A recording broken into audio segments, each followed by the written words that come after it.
اس واقعے کا تعلق مولا علی علیہ السلام کے دور حکومت سے ہے کہ ایک مرتبہ دو مسلمان سفر کے لیے روانہ ہوئے اور راستے میں ان کو بھوک لگی تو انہوں نے ایک مقام پر دسترخوان بچھایا اور اپنی اپنی روٹیاں نکالی۔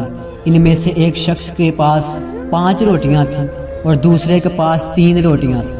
ابھی یہ دونوں کھانا شروع ہی کرنے والے تھے کہ ایک اور تیسرا شخص آیا اور ان کے ساتھ کھانے میں شریک ہو گیا۔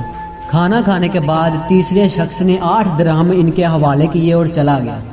ان 8 درہموں کی تقسیم میں ان دونوں کے درمیان جھگڑا شروع ہو گیا۔ 5 روٹیوں والوں نے کہا میری 5 روٹیاں تھیں اس لیے میں 5 درہموں کا حقدار ہوں، اور تمہاری 3 روٹیاں تھیں اس لیے تم 3 روٹیوں کے 3 درہموں کے حقدار ہو۔ مگر دوسرا شخص نہ مانا اور کہنے لگا یہ درہم نصف تقسیم ہونے چاہیے۔ دونوں میں کوئی بات نہ بنی اور لڑتے لڑتے قاضی کے پاس پہنچے، اور قاضی نے بھی یہی کہا کہ جو کچھ 5 روٹیوں والا کہتا ہے صحیح ہے، مگر ان دونوں نے کہا ہماری تسلی اس وقت تک نہ ہوگی جب تک حضرت علی علیہ السلام اس کا فیصلہ نہ فرمائیں گے۔ تو بس معاملہ حضرت علی علیہ السلام کی خدمت میں لایا گیا اور سارا واقعہ بیان کیا گیا۔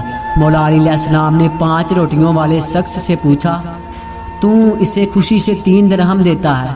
اس نے کہا ہاں۔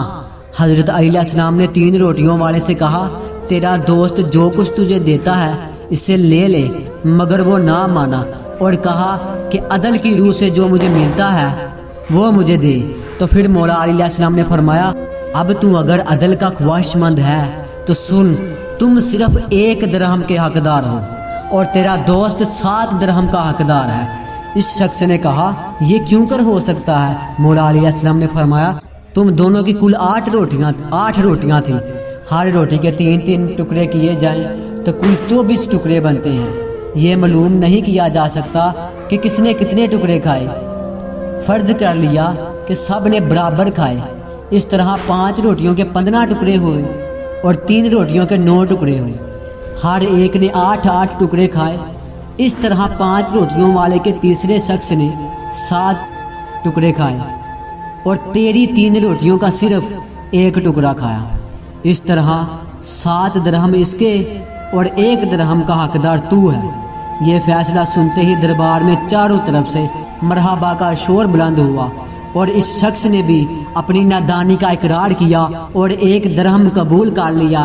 اس وقت مولا علی علیہ السلام نے فرمایا خدا کا شکر ہے کہ علی کی خلافت میں کسی پر ذرا برابر بھی ظلم نہیں ہوا۔